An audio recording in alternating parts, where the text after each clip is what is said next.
Recently, accidents that have resulted in losses of anchors together with the entire length of anchor cables have been increasing while ships were attempting to anchor.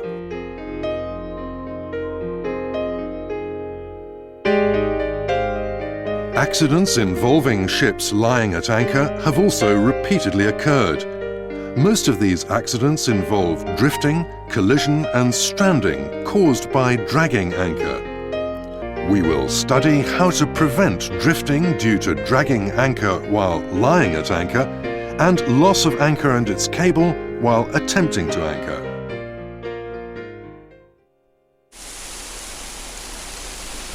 When anchoring is anticipated, it is essential for mariners to acquire meticulous knowledge on the anchorage beforehand and select a sheltered, good holding ground with an appropriate depth, depending on the ship's own maneuverability and conditions, taking weather and sea conditions, dangers such as submarine cables, as well as pipes and wrecks in the vicinity into consideration.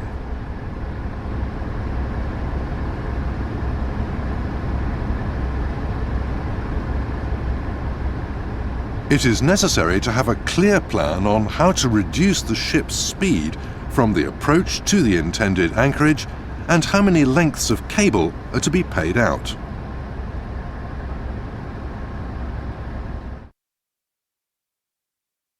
A method of riding to a single anchor is the most frequent anchoring method. However, the anchoring method should be decided depending on weather and sea conditions, and necessary preparations are carried out according to the selected method.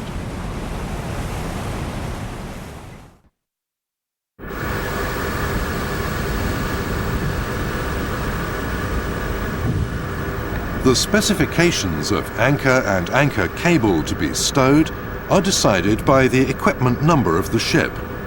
Each classification society also has its own requirements in compliance with this standard.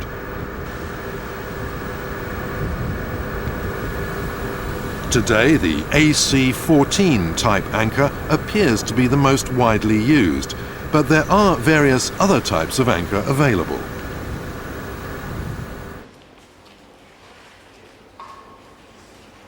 Let's look at the holding property of an anchor. The flukes of this type of anchor do not bite into the seabed as expected, and the anchor is easily overturned when stress is applied. What's more, once overturned, the anchor will never bite into the seabed again.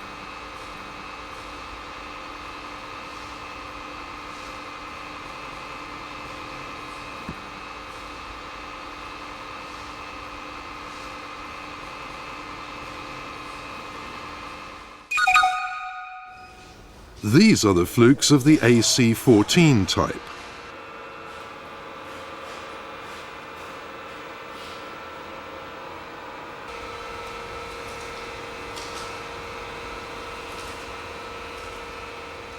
The AC-14 type is the most popular anchor today.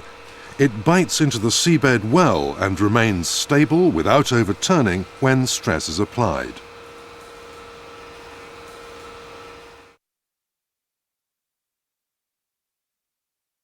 This curve shows the results of anchor pulling tests.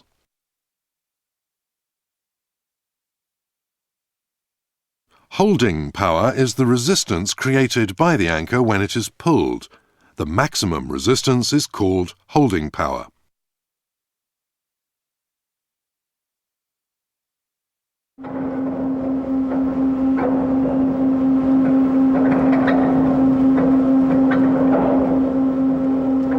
In addition to the holding power of the anchor itself, the effect of the cable paid out cannot be neglected.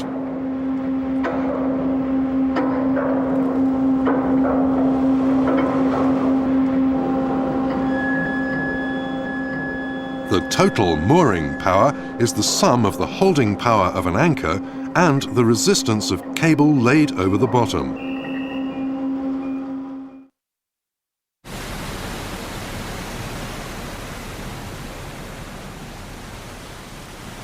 Although the anchoring method varies depending on the depth of an anchorage, Lying at a single anchor is most frequent because of its handling simplicity, either when dropping or weighing anchor. In this pattern, the anchor is usually let go under sternway.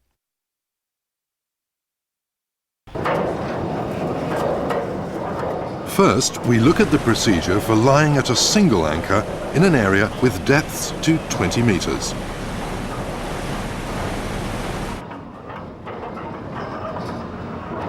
It is important for the running out chain to be checked by proper brake handling after the anchor is let go by free-fall releasing the brake.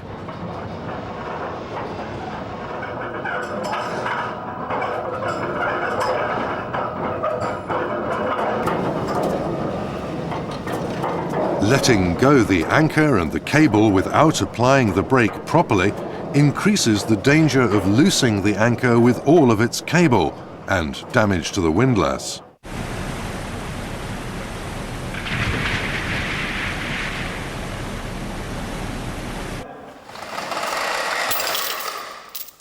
Sternway just after letting go the anchor should be adjusted 0.5 to 1 knot to avoid imposing excessive strain on the cable in large vessels. And the brake should also be screwed up to stop the cable when the required shackles are sent out and have the anchor fluke bite into the seabed under sternway inertia.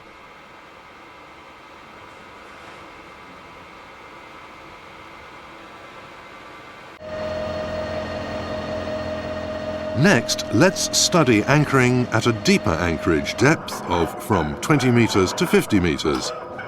In a deep area, the possibility of loss of anchor and its cable becomes greater due to excessive running out speed if the anchor is let go by free fall.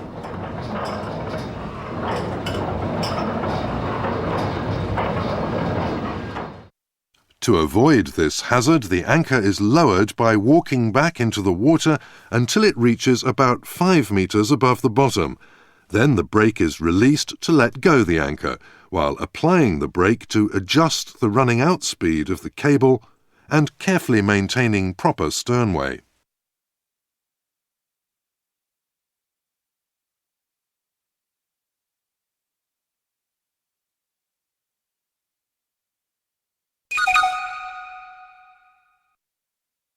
When the depth of an anchorage exceeds 50 meters, the anchor and the whole cable required are laid down onto the seabed by the walkback method.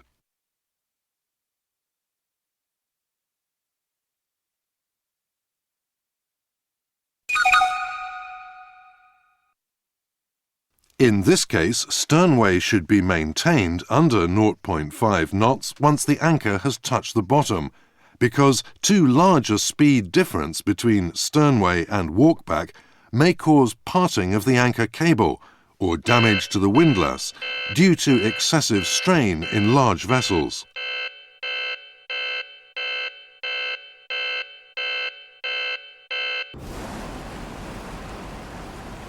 The limitation of depth for anchoring cannot be decided only from the total amount of anchor shackles, and is limited by the rated capacity of the windlass. Generally, a windlass is provided with a weighing capacity of up to 3 to 4 shackles of cable, or about 82 to 110 meters.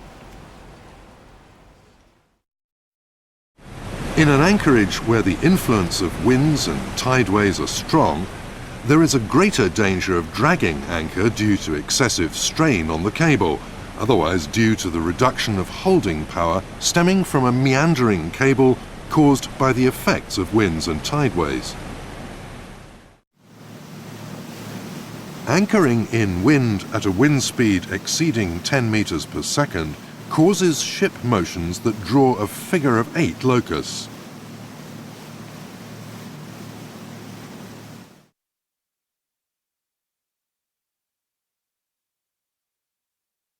The maximum tension on the cable during this motion occurs when the ship drops back from its extreme yaw to the position where her fore and aft align the direction of the cable against the wind, or a little offset point.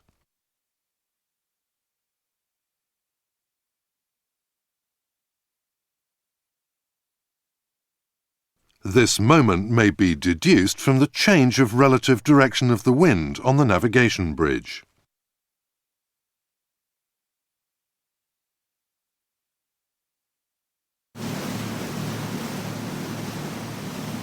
The anchor drags when it loses its grip on the bottom and starts sliding over the bottom.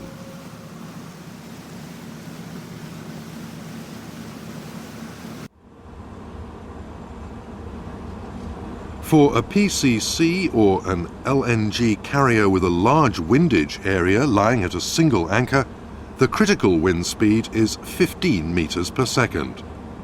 When the second anchor is dropped, the critical wind speed is 20 meters per second. And even when the ship is lying at 2 anchors, the critical wind speed is said to be 25 meters per second.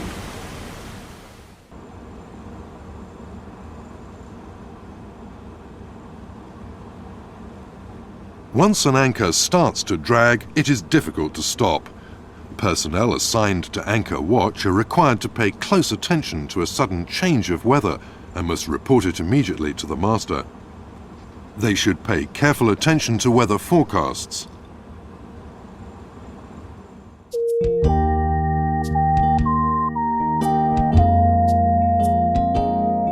A great advantage of anchoring is that ships can lie at anchor anywhere if there is sufficient room, sheltered from wind and sea, and provided with appropriate depths and good holding ground.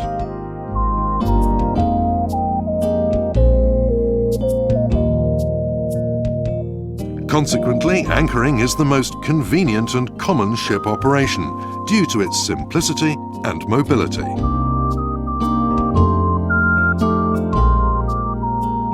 To prevent an accident resulting from dragging anchor and loss of anchor and cable, the personnel who engage in anchoring are required to do their jobs with sufficient knowledge of the anchoring system, including the windlass, as well as the necessary skills.